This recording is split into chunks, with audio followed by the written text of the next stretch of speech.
നമസ്കാരം, goodness evening ന്യൂസിലേക്ക് സ്വാഗതം. പ്രധാന വാർത്തകൾ.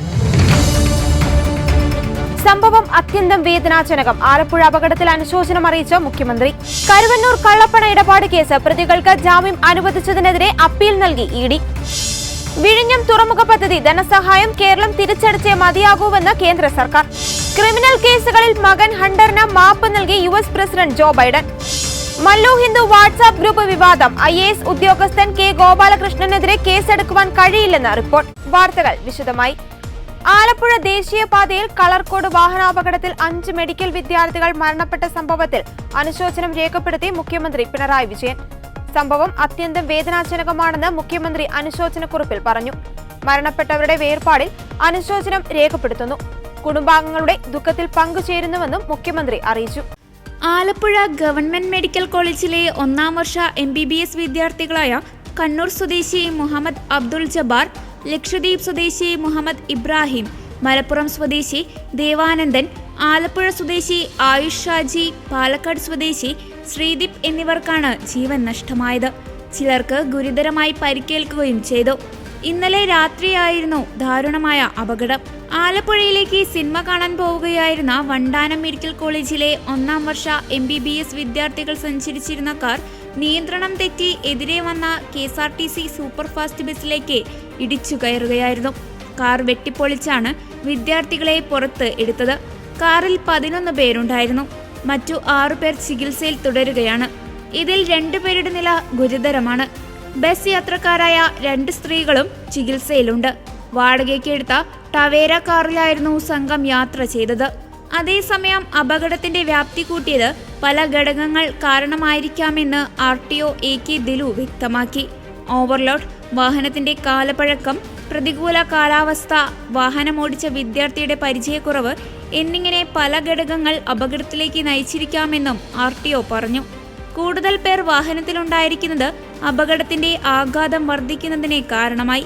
പെട്ടെന്ന് ബ്രേക്കിട്ടപ്പോൾ വാഹനം തെന്നിമാറാതെ ചെരിഞ്ഞുപോയി ഇടിക്കുകയായിരുന്നു. വാഹനത്തിന്റെ ഓവർലോഡ് കാരണം തെറിച്ചുപോകാതെ ഇടിയുടെ ആഘാതം മുഴുവൻ ഉള്ളിലേക്ക് വരികയും അതാണ് അപകടത്തിന്റെ വ്യാപ്തി കൂടിയതെന്നും RTO പറഞ്ഞു. തെറിച്ചുപോയിരുന്നെങ്കിൽ ആഘാതം കുറയുമായിരുന്നു. മഴ പെയ്തതും വാഹനം തെന്നിമാറാനുള്ള പ്രധാന കാരണമായി. ഡ്രൈവറുടെ പരിചയക്കുറവും കാരണമായെന്നും അദ്ദേഹം പറഞ്ഞു. പിന്നെ മഴ പെയ്തതുകൊണ്ട് റോഡ് മാർക്കിങ്സ് കിട്ടാനും വലിയ പാടി. എത്രത്തോളം ഇദ്ദേഹം ബ്രേക്കിൻ്റെ ആപ്ലിക്കേഷൻ നടത്തിയെന്നുള്ളതാണ് ഞങ്ങളുടെ ഒരു തർക്ക വിഷയം. ബ്രേക്ക് ചവിട്ടാനുള്ള സാഹചര്യവും സമയവും ഈ KSRTCക്ക് കിട്ടിയിട്ടില്ലെന്ന് തന്നെ ബോധ്യപ്പെടുന്നത്. പിന്നെ ആൻറ്റി ബ്രേക്ക് ലോക്കിംഗ് സംവിധാനമുള്ള വണ്ടി അല്ല അത്. അതുകൊണ്ട് തന്നെ വീല് ലോക്കായിട്ടുണ്ട്. വീല് ലോക്കായി കഴിഞ്ഞാൽ പിന്നെ അത് ഡ്രാഗ് ചെയ്യും വണ്ടി. പിന്നെ ഡ്രാഗ് ചെയ്താണ് ഇടിച്ചിരിക്കുന്നത്. ഫസ്റ്റിൽ ഇടിച്ചിരിക്കുന്ന ഹിറ്റ് പോയിൻ്റ് ആ വണ്ടിയുടെ കോ ഡ്രൈവറിൻ്റെ മുകളിലായിട്ട് വരുന്ന ആർച്ച് ഭാഗത്താണ് വണ്ടി ഇടിച്ചിരിക്കുന്നത്. അതുകൊണ്ടാണ് ടോപ്പ് വുഡ് അകത്തേക്ക് ഇരുത്തിയിരിക്കുന്നത്. ഏറ്റവും ഡാമേജ് കിട്ടിയിട്ടുള്ള കോ ഡ്രൈവർക്കായിരിക്കും. ഇവരുമായിട്ട് സംസാരിച്ചപ്പം അവിടെ ഉണ്ടായിരുന്നെന്നാണ് പറയുന്നത്. ഡ്രൈവർ പറയുന്നത് ഒരാളെ ഉണ്ടായിരുന്നുള്ള.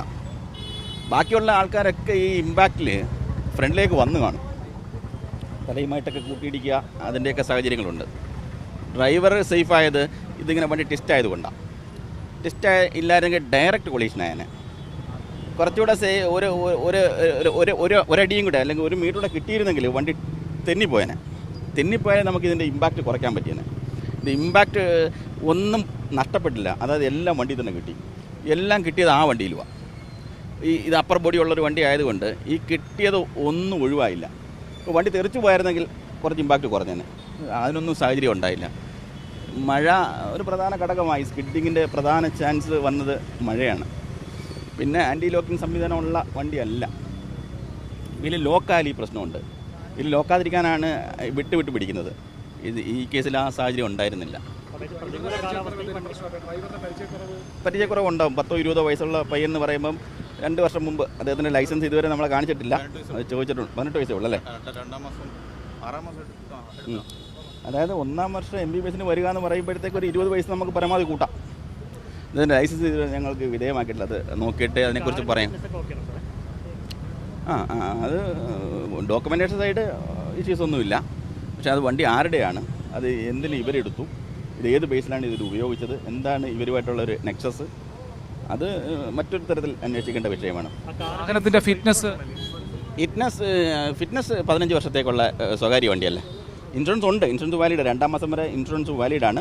തേർഡ് പാർട്ടി ആയിരിക്കും ഇൻഷുറൻസ് ഉണ്ടാകുന്നത്.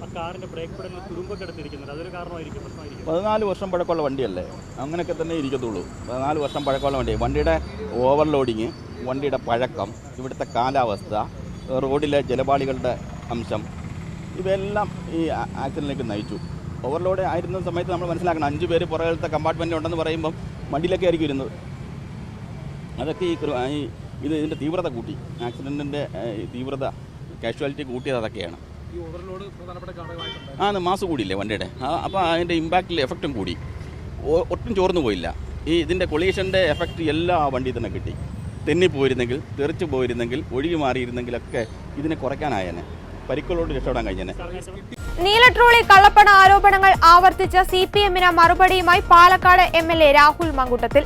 ട്രോളി ബാഗ് കേസിൽ നുണപരിശോധനയ്ക്ക് വരെ തയ്യാറാണെന്ന് രാഹുൽ മാങ്കൂട്ടത്തിൽ പറഞ്ഞു. കുറുവാ സംഘവുമായി തനിക്ക് ബന്ധമില്ല, ബന്ധമുള്ളവർ ആ രീതിയിൽ അന്വേഷിക്കട്ടെയെന്നും രാഹുൽ മാങ്കൂട്ടത്തിൽ വ്യക്തമാക്കി. CPIM ജില്ലാ സെക്രട്ടറിയുടെ ആരോപണം പാർട്ടി നേതാക്കൾ പോലും ഏറ്റെടുത്തിട്ടില്ല. അദ്ദേഹത്തിന്റെ ആരോപണങ്ങൾക്ക് പാർട്ടി നൽകുന്ന വില എത്രയെന്ന് ഇതിൽ നിന്ന് വ്യക്തമാകുമെന്നും രാഹുൽ മാങ്കൂട്ടത്തിൽ പറഞ്ഞു. ഏത് അന്വേഷണത്തെയും സ്വാഗതം ചെയ്യുന്നുവെന്നും ആ പെട്ടിയടക്കാൻ കോൺഗ്രസ് ഉദ്ദേശിച്ചിട്ടില്ലെന്നും രാഹുൽ മാങ്കൂട്ടത്തിൽ കൂട്ടിച്ചേർത്തു. നീലട്രോളി വിവാദത്തിൽ CPIM പറഞ്ഞ വാദങ്ങളിൽ തെറ്റില്ലെന്ന പാലക്കാട് CPIM ജില്ലാ സെക്രട്ടറി EN സുരേഷ് ബാബുവിന്റെ പ്രതികരണത്തോടായിരുന്നു രാഹുൽ മാങ്കൂട്ടത്തലിന്റെ മറുപടി. കള്ളപ്പണം വന്നതായി സംശയിക്കുന്നു എന്നാണ് CPIM പറഞ്ഞത്. ഹോട്ടലിൽ എന്തിന് ഫെനി വന്നു എന്നതാണ് ചോദ്യം. കോൺഗ്രസ് നേതാക്കളുള്ള മുറിയിലേക്ക് എന്തിനെ പെട്ടിക്കൊണ്ടുവന്നു എന്ന ചോദ്യവും EN സുരേഷ് ബാബു ആവർത്തിച്ചു. പോലീസ് കുറുവ സംഘത്തെ ചോദ്യം ചെയ്യുന്നത് പോലെ കോൺഗ്രസ് നേതാക്കളെ ചോദ്യം ചെയ്താൽ കള്ളപ്പണം വന്ന വിവരം പുറത്തുവരും. പോലീസിന് ഇതിന് പരിമിതിയുണ്ടാകും. CCTV ദൃശ്യങ്ങൾ പുറത്തു വന്നതാണ്. 2 പെട്ടിയെത്തി എന്ന് CCTV ദൃശ്യങ്ങളിലും വ്യക്തമായി. സിനിമകളെ വെല്ലുന്ന രംഗങ്ങളാണ് അവിടെ അരങ്ങേറിയത്. എന്തിനാണ് പരിശോധന നടന്ന ദിവസം രാത്രി താൻ കോഴിക്കോടാണെന്ന് രാഹുൽ വിളിച്ചു കൂവിയതെന്നും CPM ജില്ലാ സെക്രട്ടറി ചോദിച്ചു. കരുവന്നൂർ കള്ളപ്പണ ഇടപാട് കേസിലെ 2 പ്രതികൾക്ക് ജാമ്യം അനുവദിച്ചതിനെതിരെ ED അപ്പീൽ നൽകും. പ്രതികൾക്ക് കഴിഞ്ഞ ദിവസം ജാമ്യം നൽകിയ ഹൈക്കോടതി ഉത്തരവിനെതിരെ അപ്പീൽ നൽകുവാനാണ് EDയുടെ തീരുമാനം. PR അരവിന്ദാക്ഷനും CK ജിൽസിനും ഇന്നലെയാണ് ഹൈക്കോടതി ജാമ്യം നൽകിയത്. EDക്കെതിരെ ഹൈക്കോടതിയിൽ പരാമർശമുണ്ടായിരുന്നു. PR അരവിന്ദാക്ഷനും CK ജിൽസും കുറ്റം ചെയ്തിട്ടില്ലെന്ന് കരുതാൻ മതിയായ കാരണങ്ങളുണ്ട്. ഈ സാഹചര്യത്തിലാണ് 2 പ്രതികൾക്കും ജാമ്യം നൽകുന്നതെന്നും ഹൈക്കോടതി ചൂണ്ടിക്കാട്ടി. ബന്ധപ്പെട്ട കുറ്റങ്ങളിൽ ED അന്വേഷണം പൂർത്തിയാക്കി കുറ്റപത്രം നൽകിയിട്ടില്ല. ഈ സാഹചര്യത്തിൽ വിചാരണ അടുത്ത കാലത്തൊന്നും തുടങ്ങാനുള്ള വിദൂര സാധ്യതയില്ല. 14 മാസത്തോളമായി 2 പേരും റിമാൻഡിൽ തുടരുകയാണ്. ഇരുവർക്കും ക്രിമിനൽ പശ്ചാത്തലമുള്ളതായി കണ്ടെത്താനായിട്ടില്ല. അതിനാൽ 2 പ്രതികൾക്കും ജാമ്യത്തിന് അർഹതയുണ്ടെന്നും ഹൈക്കോടതി വ്യക്തമാക്കി. PR അരവിന്ദാക്ഷനെ കരുവന്നൂർ ബാങ്കിൽ 2 അക്കൗണ്ടുകളിലായി 50 ലക്ഷത്തിന്റെ സ്ഥിര നിക്ഷേപമുണ്ടെന്നായിരുന്നു EDയുടെ കണ്ടെത്തൽ. കള്ളപ്പണ ഇടപാട് കേസിൽ അരവിന്ദാക്ഷനെ കൃത്യമായ പങ്കുണ്ടെന്നാണ് ED കോടതിയിൽ വാദിച്ചത്. ഒരു കാരണവശാലും ജാമ്യം അനുവദിക്കരുതെന്ന നിലപാടായിരുന്നു ED സ്വീകരിച്ചത്. അരവിന്ദാക്ഷനെ കരുവന്നൂർ ബാങ്കിൽ 50 ലക്ഷത്തിന്റെ സ്ഥിര നിക്ഷേപമുണ്ടെന്നും ഇത് ബിനാമി വായ്പകൾ വഴി ലഭിച്ച പണം ആണെന്നുമാണ് ED പറയുന്നത്. കേസിലെ മറ്റൊരു പ്രതിയായ കരുവന്നൂർ ബാങ്ക് മുൻ അക്കൗണ്ടന്റ് ജിൽസ് ലക്ഷക്കണക്കിന് രൂപയുടെ ഭൂമി വിൽപ്പന നടത്തിയിരുന്നുവെന്നും ED ആരോപിച്ചിരുന്നു. CPM-നെ ഹരാസ് ചെയ്യുക, അപ്പോൾ ഞങ്ങളെയൊക്കെ പ്രതികർത്താനാണ് ഇവര് പരിപാടി തയ്യാറാക്കിയത്. ഇല്ലാ കഥകളാണ്. കേന്ദ്ര സർക്കാർ, RSS അവരുടെ ഏജൻസിയാണ്. ED ആയാലും IT ഡിപ്പാർട്ട്മെന്റ് ആയാലും CBI ആയാലും ആരായാലും. അപ്പോൾ അത് പൊളിഞ്ഞു വീഴുന്നു. ആ കഥകൾ, കള്ളക്കഥകൾ പൊളിഞ്ഞു വീഴുന്നു എന്നതാണ് ഇതിൻ്റെ രത്നച്ചുരുക്കം. കാരണം ഇതാ പിണറായി പറഞ്ഞ പോലെ മടിയിൽ കനമുണ്ടെങ്കിലല്ലേ നമുക്ക് വഴിയിൽ ഭയപ്പെടേണ്ട കാര്യം. അങ്ങനെ ഞങ്ങൾക്ക് ഇതിൽ യാതൊരു ടെൻഷനും ഇല്ല, ഒരു പ്രശ്നവുമില്ല. CPIM എന്നുള്ള നിലയ്ക്ക് ഞങ്ങൾക്ക് ആർക്കും, ഞങ്ങൾ അവീതമായി ഒരു സംഭവം ചെയ്തിട്ടില്ല, ചെയ്യാനോട്ട് ഉദ്ദേശിക്കുന്നുമില്ല. നിരപരാധിയാണെന്ന്, അരവിന്ദാക്ഷൻ നിരപരാധിയാണെന്ന് അന്നും നമുക്ക് അറിയുന്ന കാര്യം. അയാളെ ഹരാസ് ചെയ്യുക, പാർട്ടി, CPM ഇതിലൊക്കെ എന്തോ അവിഹിതമായിട്ടുള്ള വിഹിതം പറ്റുന്നവരാണ് പാർട്ടി. അങ്ങനെയൊക്കെ അതൊന്നും നടക്കുന്ന കാര്യമല്ല. മുൻ കണ്ണൂർ ADM നവീൻ ബാബുവിന്റെ മരണവുമായി ബന്ധപ്പെട്ട കേസിൽ തെളിവുകൾ സംരക്ഷിക്കപ്പെടണമെന്നാവശ്യപ്പെട്ട കുടുംബം നൽകിയ ഹർജിയിൽ കണ്ണൂർ കളക്ടർക്കും TV പ്രശാന്തനും നോട്ടീസ്. ഹർജി പരിഗണിച്ച കണ്ണൂർ 1ാം ക്ലാസ് മജിസ്ട്രേറ്റ് കോടതിയാണ് നോട്ടീസ് അയക്കാൻ ഉത്തരവിട്ടത്. കേസ് ഡിസംബർ 10 വീണ്ടും പരിഗണിക്കും. മുൻ ജില്ലാ പഞ്ചായത്ത് പ്രസിഡന്റ് PP ദിവ്യ, ജില്ലാ collector Arun K. Vijayan, petrol pump തുടങ്ങാൻ അപേക്ഷ നൽകിയ TV പ്രശാന്തൻ എന്നിവരുടെ ഫോൺ കോൾ, ടവർ ലൊക്കേഷൻ, ജില്ലാ കളക്ടറേറ്റിലെയും നവീൻ ബാബുവിന്റെ ക്വാർട്ടേഴ്സിലെയും റെയിൽവേ സ്റ്റേഷനിലെയും CCTV ദൃശ്യങ്ങൾ തുടങ്ങിയവ സംരക്ഷിക്കാൻ കോടതി നിർദ്ദേശിക്കണമെന്ന് ആവശ്യപ്പെട്ടാണ് കുടുംബം ഹർജി നൽകിയത്. വേണ്ട തെളിവുകൾ സംരക്ഷിച്ചിട്ടുണ്ടെന്നാണ് കുടുംബത്തിന്റെ ഹർജിയിൽ പ്രോസിക്യൂഷൻ മറുപടി നൽകിയത്. നവീൻ ബാബുവിന്റെ മരണത്തിൽ CBI അന്വേഷണം ആവശ്യപ്പെട്ട് കുടുംബം ഹൈക്കോടതിയിൽ ഹർജി നൽകിയിരിക്കുകയാണ്. പാർട്ടി കുടുംബാംഗം കൂടിയായിരുന്ന നവീൻ ബാബുവിന്റെ ഭാര്യ മഞ്ജുഷ പോലീസ് അന്വേഷണം തൃപ്തികരമല്ലെന്നും CPM നേതാവായതിനാൽ ഭരണതലത്തിലുള്ള സ്വാധീനം ഉപയോഗിച്ച് PP ദിവ്യ അന്വേഷണം അട്ടിമറിക്കാൻ സാധ്യതയുണ്ടെന്നും ഹർജിയിൽ ചൂണ്ടിക്കാട്ടുന്നു. നവീൻ ബാബുവിന്റെ മേലധികാരിയായിരുന്ന ജില്ലാ കളക്ടർ അരുൺ K. വിജയനെ വിശ്വാസമില്ലെന്ന് കുടുംബം നേരത്തെ വ്യക്തമാക്കിയിട്ടുണ്ട്. ജില്ലാ കളക്ടറേറ്റിലെയും നവീൻ ബാബു താമസിച്ച ഇടത്തെയും റെയിൽവേ സ്റ്റേഷനിലെയും വഴികളിലെയും CCTV ദൃശ്യങ്ങൾ സംരക്ഷിക്കണമെന്നും ഹർജിയിൽ ആവശ്യപ്പെടുന്നു. വേണ്ട തെളിവുകൾ സംരക്ഷിച്ചിട്ടുണ്ടെന്നായിരുന്നു പ്രോസിക്യൂഷന്റെ മറുപടി. ഫോൺ നമ്പറുകൾ വ്യക്തമല്ലാത്തതും അപൂർണവും എന്ന് ആരോപിച്ച് പ്രോസിക്യൂഷന്റെ റിപ്പോർട്ട് കുടുംബം തള്ളിയിരുന്നു. പുതിയ കാർഷിക നിയമങ്ങൾ അനുസരിച്ച് കർഷകർക്ക് നൽകേണ്ട നഷ്ടപരിഹാരങ്ങളും ആനുകൂല്യങ്ങളും നൽകണം എന്നതടക്കമുള്ള ആവശ്യങ്ങൾ ഉന്നയിച്ച് ഭാരതീയ കിസാൻ പരിഷത്തിന്റെ നേതൃത്വത്തിൽ ആരംഭിച്ച പാർലമെന്റ് മാർച്ചിൽ കേന്ദ്ര സംസ്ഥാന സർക്കാരുകൾക്ക് തീരുമാനമെടുക്കുവാൻ 4 ദിവസത്തെ സമയം നൽകി കർഷക സംഘടനകൾ. പഴയ ഭൂമി ഏറ്റെടുക്കൽ നിയമപ്രകാരം സർക്കാർ നോയിഡയിലെയും മറ്റ് പ്രദേശങ്ങളിലെയും വികസനത്തിനായി കർഷകരുടെ കയ്യിൽ നിന്ന് ഏറ്റെടുക്കുന്ന ഭൂമിയുടെ 10% വിഹിതം തിരിച്ചു നൽകണമെന്നതാണ് സമരക്കാരുടെ പ്രധാന ആവശ്യം. ഇതിനു പുറമെ നഷ്ടപരിഹാരമായി നൽകുന്ന തുകയിൽ 64% വർധനവും ഇവർ ആവശ്യപ്പെടുന്നുണ്ട്. ഭൂമി പൂർണ്ണമായും നഷ്ടപ്പെടുന്ന കർഷകരുടെ മക്കളുടെ വിദ്യാഭ്യാസ ചിലവ് പൂർണ്ണമായും സർക്കാർ വഹിക്കണം. കാർഷിക കടങ്ങൾ എഴുതി തള്ളണം. വിളകൾക്ക് അടിസ്ഥാന വില ഏർപ്പെടുത്തണം. വൈദ്യുതി ബിൽ കുടിശ്ശിക പൂർണ്ണമായി ഒഴിവാക്കി നൽകണം. കർഷകർക്ക് ഇൻഷുറൻസ് പരിരക്ഷ ഉറപ്പാക്കണം തുടങ്ങിയുള്ള ആവശ്യങ്ങളും സമരക്കാർ ഉന്നയിക്കുന്നുണ്ട്.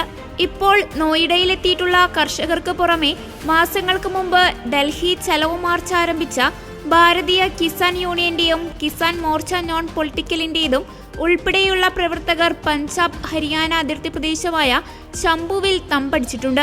ഇവരും ഡൽഹിയിലേക്കുള്ള മാർച്ച് ഉടൻ ആരംഭിക്കുമെന്നാണ് റിപ്പോർട്ടുകൾ. ഡിസംബർ 6-ാം തീയതിക്കുള്ളിൽ കർഷകർ ഉന്നയിച്ചിട്ടുള്ള ആവശ്യങ്ങളിൽ അനുകൂലമായ തീരുമാനം ഉണ്ടായില്ലെങ്കിൽ ശംഭു അതിർത്തിയിലുള്ള കർഷകർ മാർച്ച് ആരംഭിക്കുമെന്നാണ് അറിയിച്ചിരിക്കുന്നത്. നോയിഡ അതിർത്തിയിൽ കർഷകരെ തടയുന്നതിനായി ഉത്തർപ്രദേശ് പോലീസും റാപ്പിഡ് റിയാക്ഷൻ ഫോഴ്സും ഉൾപ്പെടെയുള്ള സേനയെയാണ് വിന്യസിപ്പിച്ചിരിക്കുന്നത്. ചീഫ് സെക്രട്ടറി തലത്തിൽ കർഷക പ്രതിനിധികളുമായി നടത്തുന്ന ചർച്ചയിൽ ഇവരുടെ ആവശ്യങ്ങൾ പരിഗണിക്കപ്പെടുന്നില്ലെങ്കിൽ മാത്രമായിരിക്കും നോയിഡയിൽ നിന്ന് കർഷകർ പാർലമെന്റ് മാർച്ച് പുനരാരംഭിക്കുകയെന്നാണ് വിവരം. ഇനിയുള്ള 4 ദിവസം നോയിഡ സെക്ടർ 18-ലുള്ള അംബേദ്കർ പാർക്കിൽ കർഷകർ താമസിക്കുമെന്നാണ് അറിയിച്ചിരിക്കുന്നത്. ഇന്ത്യയുമായുള്ള $117 കോടി പ്രതിരോധ ഇടപാടിന് അംഗീകാരം നൽകി അമേരിക്ക. നാവികസേനയ്ക്കായി ഇന്ത്യ അമേരിക്കയിൽ നിന്ന് വാങ്ങിയ MS-60R ഹെലികോപ്റ്ററിന് വേണ്ട ഉപകരണങ്ങൾക്ക് വേണ്ടിയുള്ള ഇടപാടാണിത്. അന്തർവാഹിനികളെ കണ്ടെത്തി നശിപ്പിക്കുവാനുള്ള നാവികസേനയുടെ ശേഷി വർദ്ധിപ്പിക്കുന്നതാണ് പുതിയ ഇടപാട്. 1 മാസത്തിന് ശേഷം പ്രസിഡന്റ് പദവിയിൽ നിന്ന് പടിയിറങ്ങാൻ നിൽക്കെയാണ് ബൈഡൻ ഭരണകൂടത്തിന്റെ നീക്കം. ഇന്ത്യ അമേരിക്കയിൽ നിന്ന് MH-60R ഹെലികോപ്റ്ററുകൾ വാങ്ങാനുള്ള കരാറിൽ 2020-ലാണ് ഒപ്പിട്ടത്. ഏകദേശം 7,625 കോടി രൂപയുടെ ഇടപാടായിരുന്നു അത്. ഈ ഹെലികോപ്റ്ററുകളിലേക്കുള്ള അത്യാധുനിക ഉപകരണങ്ങളാണ് ഇപ്പോൾ വാങ്ങുന്നത്. 30 multi functional information distribution system, joint tactical radio system, external fuel tank, forward looking infrared system, advanced data transfer system, operator machine interface assistant തുടങ്ങി നിരവധി ഉപകരണങ്ങളാണ് നാവികസേനയ്ക്ക് വേണ്ടി ഇന്ത്യ വാങ്ങുന്നത്. ലോക്ഹീഡ് മാർട്ടിനുമായാണ് ഇടപാട് നടക്കുക. മാസങ്ങൾക്ക് മുമ്പ് തന്നെ ഇവയ്ക്ക് വേണ്ടി ഇന്ത്യ അമേരിക്കൻ സർക്കാരിനെ കത്ത് നൽകിയിരുന്നു. ഇന്ത്യയുടെ ആവശ്യം അംഗീകരിച്ച് അനുമതി നൽകിയ വിവരം അമേരിക്കൻ പാർലമെന്റായ കോൺഗ്രസിനെ അറിയിക്കുകയായിരുന്നു. വിഴിഞ്ഞം തുറമുഖ പദ്ധതിക്ക് നൽകുന്ന ധനസഹായം കേരളം തിരിച്ചടച്ചേ മതിയാകൂ എന്ന നിലപാടിൽ ഉറച്ച് കേന്ദ്ര സർക്കാർ. വൈബിലിറ്റി ഗ്യാപ് ഫണ്ട് ദീർഘകാല വായ്പയായി പരിഗണിക്കരുതെന്ന സംസ്ഥാന സർക്കാരിന്റെ ആവശ്യം തള്ളി കേന്ദ്ര ധനമന്ത്രാലയം മുഖ്യമന്ത്രിയുടെ ഓഫീസിന് കത്തയച്ചു. VGF തിരിച്ചടവ് സംസ്ഥാന സർക്കാരിന് വൻ സാമ്പത്തിക ബാധ്യതയുണ്ടാക്കുമെന്ന വാദം പൂർണ്ണമായും തള്ളുകയാണ് കേന്ദ്രം. അടിസ്ഥാന സൗകര്യ വികസനത്തിൽ സ്വകാര്യ നിക്ഷേപം പ്രോത്സാഹിപ്പിക്കുന്നതിന്റെ ഭാഗമായി സാമ്പത്തികമായി ലാഭമില്ലാത്ത പദ്ധതികൾക്ക് നൽകുന്ന കേന്ദ്ര സഹായമാണ് VGF അഥവാ വയബിലിറ്റി ഗ്യാപ് ഫണ്ട്. ധനസഹായം എന്ന നിലയിൽ വിഴിഞ്ഞം അന്താരാഷ്ട്ര തുറമുഖ പദ്ധതിക്ക് കേന്ദ്രം അനുവദിക്കേണ്ട VGF 817.80 കോടി രൂപയാണ്. ഇത് അനുവദിക്കണമെങ്കിൽ ഭാവിയിൽ തുറമുഖം ലാഭത്തിലാകുമ്പോഴുള്ള മൂല്യം കണക്കാക്കി തുക തിരിച്ചടയ്ക്കണമെന്നാണ് കേന്ദ്രം കേരളത്തോട് ആവശ്യപ്പെടുന്നത്. തൂത്തുക്കുടി അടക്കമുള്ള തുറമുഖങ്ങൾക്ക് ധനസഹായം അനുവദിച്ച കേന്ദ്ര സർക്കാർ കേരളത്തോട് മാത്രം കാണിക്കുന്ന വിവേചനത്തിൽ സംസ്ഥാന സർക്കാർ കടുത്ത അതൃപ്തി അറിയിച്ചിരുന്നു. 817 കോടി പലിശ സഹിതം തിരിച്ചടയ്ക്കുമ്പോൾ 12,000 കോടിയോളം വരുമെന്നും വർഷങ്ങൾക്ക് ശേഷം മാത്രം വരുമാനം കിട്ടിത്തുടങ്ങുന്ന പദ്ധതിക്ക് ഇത് വലിയ ബാധ്യതയാകുമെന്നുമാണ് സംസ്ഥാന സർക്കാർ അറിയിച്ചത്. ഇക്കാര്യം മുഖ്യമന്ത്രി നേരിട്ട് കേന്ദ്ര സർക്കാരിനെ അറിയിക്കുകയും ചെയ്തു. ഇതിനുള്ള മറുപടി എന്ന നിലയിലാണ് വായ്പ അല്ലാതെ ധനസഹായം പരിഗണിക്കാനാകില്ലെന്ന് തീർത്തു പറയുന്ന കേന്ദ്ര ധനമന്ത്രാലയത്തിന്റെ മറുപടി.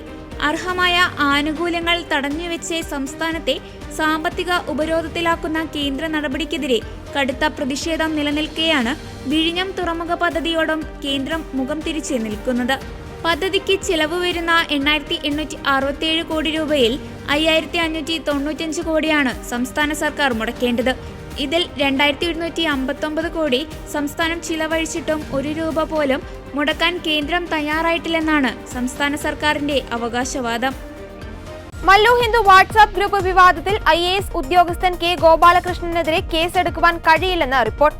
പ്രാഥമിക അന്വേഷണം നടത്തിയ നാർക്കോട്ടിക് സെൽ അസിസ്റ്റന്റ് കമ്മീഷണറാണ് റിപ്പോർട്ട് കമ്മീഷണർക്ക് നൽകിയത്.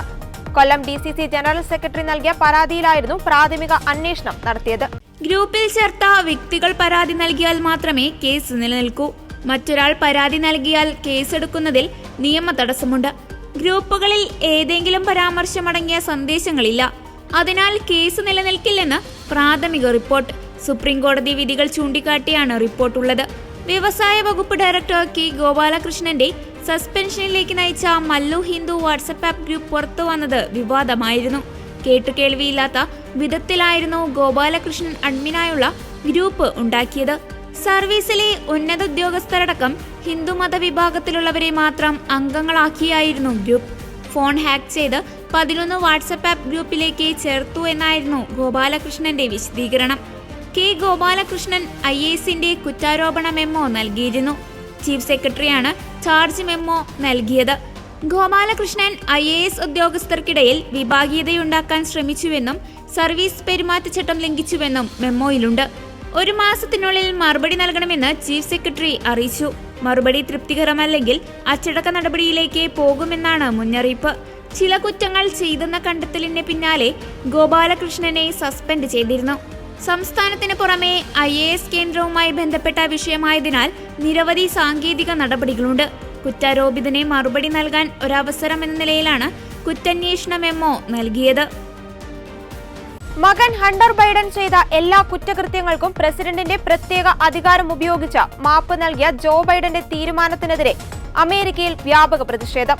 നിയുക്ത പ്രസിഡന്റ് ഡൊണാൾഡ് ട്രംപ് അതിരൂക്ഷ വിമർശനമാണ് ബൈഡനെതിരെ നടത്തിയത്. നിയമം സംരക്ഷിക്കേണ്ട പ്രസിഡന്റ് തന്നെ നിയമത്തെ ദുരുപയോഗം ചെയ്യുകയാണെന്നാണ് ട്രംപ് പ്രതികരിച്ചത്.